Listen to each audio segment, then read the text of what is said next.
हरे कृष्णा। आज हम पढ़ेंगे अध्याय 3 का 5वां श्लोक।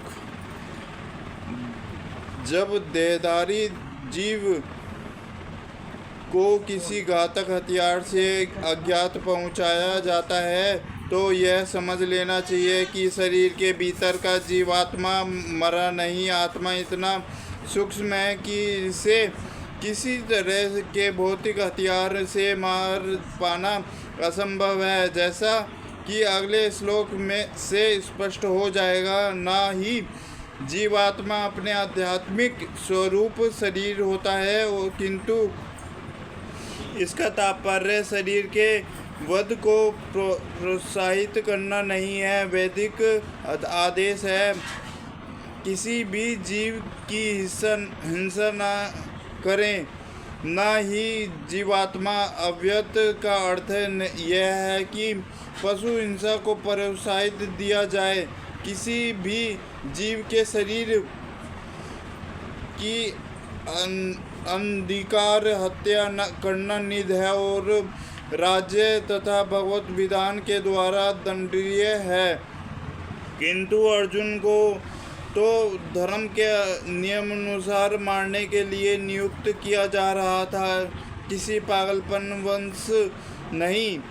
आत्मा के लिए किसी की भी काल में ना तो जन्म है ना मृत्यु। जब ना तो कभी जन्मा, ना जन्म लेता है और ना जन्म लेगा। वह अजन्मा, नित्य, शाश्वत तथा पुरातन है और शरीर के मारे जाने पर वह मारा नहीं जाता। गुणात्मा दृष्टि से परमात्मा का अणु अंश परम से अभिन्न है। वह शरीर की भांति विकारी नहीं है। कभी कभी आत्मा को स्थायी या कुटस्थ कहा जाता है। शरीर में 6 प्रकार के रूपांतर होते हैं। वह माता के गर्भ से जन्म लेता है, कुछ काल तक रहता है, बढ़ता है, कुछ परिणाम उत्पन्न करता है, धीरे धीरे क्षीण होता है और अंत में समाप्त हो जाता है। किंतु आत्मा में ऐसे परिवर्तन नहीं होते। आत्मा अजन्मा है, किंतु क्योंकि वह भौतिक शरीर धारण करता है, अतः शरीर जन्म लेता है। आत्मा ना तो जन्म लेता है ना मरता है। जिसका जन्म होता है उसकी मृत्यु भी होती है, और क्योंकि आत्मा जन्म नहीं लेता, उसका ना तो भूत है, ना वर्तमान या भविष्य, ना नित्य, साक्षात तथा सनातन है। अर्थात उसके जन्म लेने का कोई इतिहास नहीं है। हम शरीर के प्रभाव में आकर आत्मा के जन्म मरण आदि का इतिहास खोजते हैं। आत्मा शरीर की तरह कभी भी वृद्ध नहीं होता। अतः तत्काल कथित बुद्ध पुरुष भी अपने में बालककाल या युवावस्था जैसी अनुभूति पाता है। शरीर के परिवर्तनों का आत्मा पर कोई प्रभाव नहीं पड़ता। आत्मा वृक्ष या किसी अन्य भौतिक वस्तु के तरह क्षीण नहीं होता।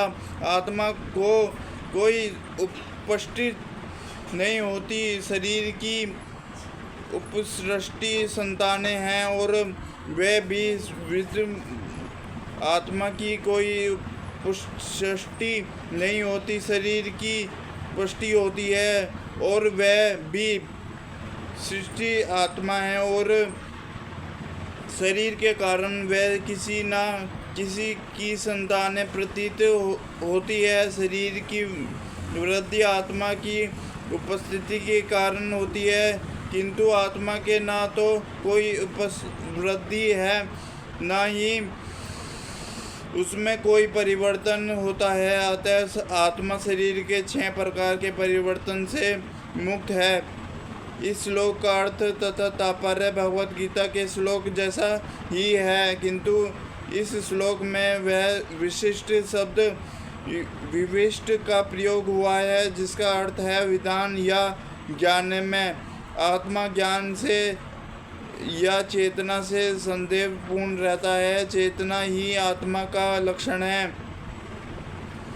यदि कोई हृदय स्थल आत्मा को नहीं खोज पाता, तब भी वह आत्मा की उपस्थिति को चेतना की उपस्थिति से जान सकता है। कभी कभी हम बादलों या अन्य कारणों से आकाश में सूर्य को नहीं देख पाते, किंतु सूर्य का प्रकाश सदैव विद्यमान रहता है। अतः हमें विश्वास हो जाता है कि यह दिन का सामान्य है। प्रातःकाल जो ही आकाश में थोड़ा या सूर्य प्रकाश दिखता है तो हम समझ जाते हैं कि सूर्य आकाश में है। इसी प्रकार क्योंकि शरीर में चाहे पशु हो या पुरुषों के कुछ ना कुछ चेतना शरीर के हैं, अतः हम आत्मा की उपस्थिति को जान लेते हैं। किंतु जीव की यह चेतना परमेश्वर की चेतना से भिन्न है, क्योंकि परम चेतना को सर्वश्रेष्ठ है। भूत वर्तमान तथा भविष्य के ज्ञान से पूर्ण सृष्टि जीव की चेतना वृष्टिशील है। जब हम अपने वास्तविक स्वरूप को भूल जाता है तो उसे कृष्ण के उपदेशों से शिक्षा तथा प्रकाश और बोध प्रकाश होता है। किंतु कृष्ण विमर्शशील जीव नहीं है कि यदि वे ऐसे होते तो उसके द्वारा दिए गए भगवत गीता के उपदेश व्यर्थ होते हैं। परमात्मा तथा अणु आत्मा दोनों शरीर रूपी उसी वृक्ष में जीव के हृदय में विद्यमान है, और इनमें से तो समस्त इच्छाओं तथा शोकों से मुक्त हो चुका है। वही भगत कृपा से आता ही महिमा को समझ सकता है। कृष्ण परमात्मा के भी उद्गम है, जैसे कि अगले अध्याय में बताया जाएगा। और अर्जुन अणु आत्मा के समान है, जो अपने वास्तविक स्वरूप को भूल गया है, उसे कृष्ण द्वारा या उसके प्रामाणिक प्रतिनिधि गुरु द्वारा प्रबुद्ध किए जाने की आवश्यकता है।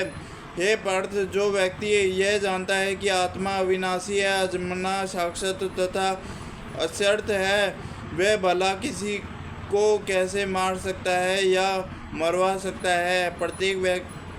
प्रत्येक वस्तु को समुचित उपयोगी होती है, और जो ज्ञानी होता है वह जानता है कि वस्तु का कहाँ और कैसे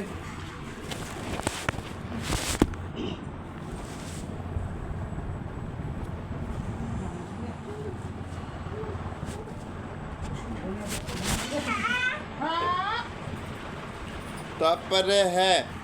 जो व्यक्ति यह जानता है कि आत्मा अविनाशी, अजन्मा, शाश्वत तथा अनन्य, वह भला किसी को कैसे मार सकता है। प्रस्तुत वस्तु की समुचित उपयोगिता होती है, और जो ज्ञानी होता है वह जानता है कि किसी वस्तु का कहाँ और कैसे प्रयोग किया जाए। इसी प्रकार हिंसा की भी अपनी उपयोगिता है, और इसका उपयोग इसे जानने वाले पर निर्भर करता है। यद्यपि हत्या करने वाले व्यक्ति को न्यायहीता के अनुसार प्राण दंड दिया जाता है, किंतु न्यायाधीश को दोषी नहीं ठहराया जा सकता, क्योंकि वह न्याय संहिता के अनुसार ही दूसरे व्यक्ति पर हिंसा किए जाने का आदेश देता है। मनुष्य के लिए विधि ग्रंथ मनुसहित में इसका समर्थन किया गया है कि हत्यारे को प्राण दंड देना चाहिए, जिससे उसे अगले जीवन में अपना पाप कर्म भोगना ना पड़े। अतः राजा द्वारा हत्यारे को फांसी का दंड इस प्रकार लाभप्रद है। इसी प्रकार जब कृष्ण युद्ध करने का आदेश देते हैं तो यह समझना चाहिए कि यह हिस्सा परम न्याय के लिए है, और इस तरह अर्जुन को इस आदेश का पालन यह समझकर करना चाहिए कि कृष्ण के लिए किया गया युद्ध हिंसा नहीं है, क्योंकि मनुष्य या दूसरे शब्दों में आत्मा को मारा नहीं जा सकता। न्याय के हेतु तथा कथित हिंसा की अनुमति है। सलाह क्रिया का प्रयोजन रोगी को मारना नहीं अपितु उसको स्वस्थ बनाना है। अतः कृष्ण के आदेश पर अर्जुन द्वारा किया जाने वाला युद्ध पूरे ज्ञान के साथ हो रहा है, उससे पाप फल की संभावना नहीं है। जिस प्रकार मनुष्य पुराने वस्त्रों को त्याग कर नए वस्त्र धारण करता है, उसी प्रकार आत्मा पुराने तथा व्यर्थ के शरीरों को त्याग कर नवीन भौतिक शरीर धारण करता है। अणु आत्मा द्वारा शरीर का परिवर्तन एक स्वीकृत तथ्य है। आधुनिक विज्ञान तर्क को आत्मा के अस्तित्व पर विश्वास नहीं करते, पर साथ ही हृदय के शक्ति साधन की व्याख्या भी नहीं कर पाते। उन परिवर्तनों को स्वीकार करने को बाध्य है जो बालत्य काल के कुमारावस्था और फिर तरुणावस्था तथा वृद्धावस्था में होते रहते हैं। वृद्धावस्था से यही परिवर्तन दूसरे शरीर में स्थानांतरित हो जाता है। इसी व्याख्या पर पिछले श्लोक में की जा चुकी है बात।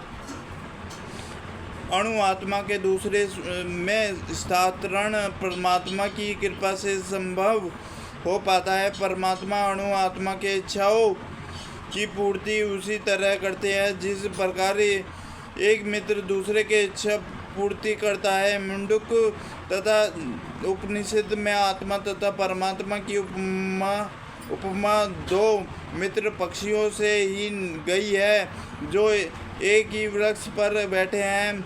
इसमें से एक पक्षी अणु आत्मा वृक्ष के फल को खा रहा है और दूसरा वृक्ष पक्षी कृष्ण अपने मित्र को देख रहा है। यद्यपि दोनों पक्षी समान गुण वाले हैं, किंतु इनमें से एक भौतिक वृक्ष के फलों पर मोहित है, किंतु दूसरा अपने मित्र के कार्यकलापों का साक्षी मात्र है। कृष्ण साक्षी पक्षी है और अर्जुन फल भोक्ता पक्षी। यद्यपि दोनों मित्र सखा हैं, किंतु फिर भी ये एक स्वामी है और दूसरा सेवक है। अणु आत्मा तथा द्वारा जब संबंध की विपूर्त ही उसके एक वृक्ष से दूसरे पर जाने या एक शरीर के दूसरे में जाने का कारण है। जीवात्मा प्राकृतिक शरीर के रूपी वृक्ष पर अत्यधिक संगति, किंतु जो ही जब दूसरे पक्षी को परम गुरु के रूप में स्वीकार करता है, जिस प्रकार अर्जुन कृष्ण का उपदेश ग्रहण करने के लिए स्वेच्छा से उनकी शरण में जाता है, तो ही परमशील पक्षी तुरंत सारे शोकों से विमुक्त हो जाता है। यद्यपि दोनों पक्षी एक ही वृक्ष पर बैठे हैं, किंतु फल खाने वाला पक्षी वृक्ष के फल के भोक्ता रूप में चिंता तथा विषाद में निमग्न है। यदि किसी तरह वह अपने मित्र भगवान का और उन्मुख होता है और उनकी महिमा को जान लेता है, तो वह कष्ट भोगने वाला पक्षी तुरंत समस्त चिंताओं से मुक्त हो जाता है। अब अर्जुन ने अपना मुख अपने साक्षात मित्र कृष्ण की ओर फेरा और उससे भगवत गीता समझ रहा है। इस प्रकार वह कृष्ण से स्मरण करके भगवान की परम महिमा को समझ कर शोक से मुक्त हो जाता है। यहाँ भगवान के अर्जुन को उपदेश दिया है कि वह अपने पितामह तथा गुरु के अनुसार पर शोक प्रकट ना करे, अपितु उसे इस धर्म युद्ध में उनके शरीर का वध करने में प्रसन्न होना चाहिए, जिससे वह सब विभिन्न शारीरिक कर्म फलों से तुरंत मुक्त हो जाए। बलिवेदी पर या धर्म युद्ध में प्राणों को अर्पित करने वाला व्यक्ति तुरंत शारीरिक पापों से मुक्त हो जाता है और उच्च लोक को प्राप्त होता है। अतः अर्जुन को शोक करना व्यक्ति संगत नहीं है। हरे कृष्णा कृष्णा कृष्णा हरे हरे, हरे राम राम राम हरे हरे।